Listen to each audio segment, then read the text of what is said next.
Oh no, my car won't start. It happens. You get up to go somewhere, go to start your car, and nothing happens. My name is Jack, and today we're going to go over how to handle this issue, including evaluating the issue with your battery, learning how to charge, jumpstart, and in the worst case, replace your battery. Everything involving the start of your car begins and ends with your battery. Pop the hood. But firstly, before diving into actually working with your battery, you need to know how the little button on your dash interacts with the battery and ultimately starts the engine. In pushing that button, you send a signal from the battery, send a signal to the battery to pump so much cranking power to the engine, measured in cold cranking amps or CCA, in order to spin the starter motor enough to get the engine running. Cold cranking amps are the measure of how many amps a battery can deliver to an engine in the span of 30 seconds while maintaining 7.2 volts. To test whether or not your battery can still be charged or jump started or simply has to be replaced, you will need one of these.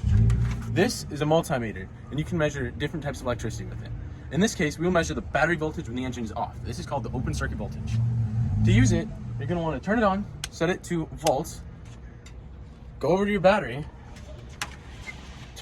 pop the stick out, set it down, touch the red stick to the positive terminal and the black stick to the negative terminal, and then proceed to read your multimeter. In this case, it looks like we have a healthy battery sitting at around 12.6 or so. A battery that needs to be charged will sit somewhere between a bit lower than 12.6 but above 12.0, and a battery that needs to be jump started will be under 12.0 but not completely dead. In order to remove your battery, you're going to want to remove the battery terminal from the clamps. To do so, you're going to have to take this rubber piece off the positive terminal, and you're going to need a ratcheting wrench and sockets. To start, we're going to take this 5/16 socket, attach it to your little ratchet, and hang on, there, and make sure it's set to loosening, obviously, and hook it up there. Start loosening. Once you get this off, you're going to want to take the clamp off, and then you're going to be able to have this terminal free, and then following that, we're going to take it off this terminal.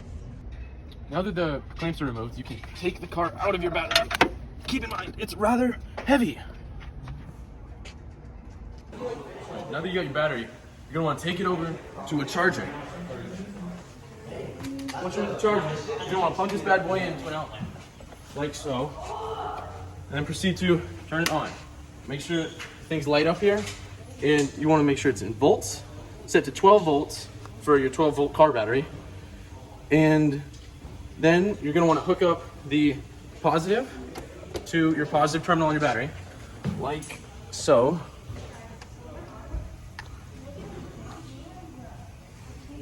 Then you're going to take your negative and hook it up to the negative terminal.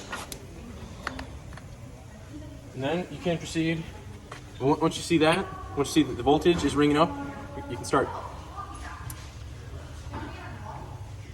Before you put your battery back in, you're going to want to make sure your two battery terminals are pretty well cleared of corrosion.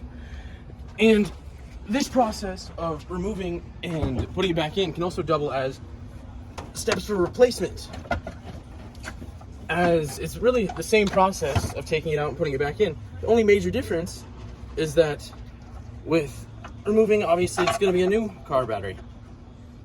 In the case that your battery is below 12 volts but not completely dead, you're going to want to jump start your battery.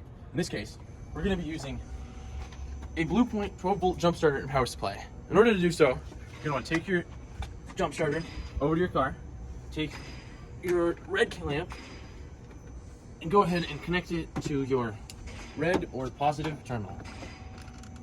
Then you're going to want to take your black clamp and do the same thing with your negative terminal.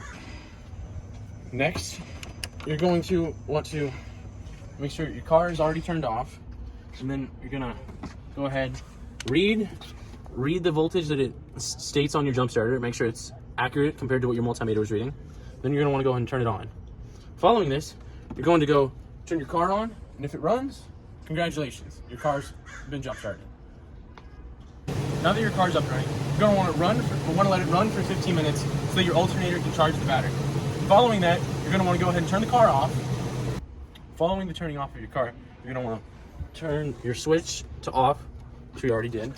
And you're gonna go ahead and release your clamps, and we'll wind this one up first, and wind it up. And then you can go ahead and put your jump starter away, and your car's been jump started.